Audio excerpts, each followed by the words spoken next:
Lunsay napatay ang 62 tanan kasakay sang isa ka eroplano matapos ini nagtibusok sa banwasang Vinhedo malapit sa Sao Paulo, Brazil.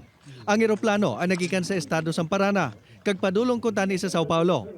34 sa mga sakay sini ang lalaki samtang 28 naman ang babayi. Antes ang aksidente, wala man sang ginreport nga emerhensya o kon malain nga panahon ang mga pilot sini. Ang mga makina sang eroplano ang ginaimbestigaran na sang otoridad para madeterminar ang gintunaan sang aksidente. 12 katawo ang napatay samtang madamo pa ang missing matapos magluntad ang landslide sa isa ka landfill sa Kampala, ang kapital nga syudad sa Uganda. Ang landslide ang nagluntad matapos ang pagtupa sa mabaskog nga ulan. Ang landslide ang nagtabon sa pila ka mga balay malapit sa landfill.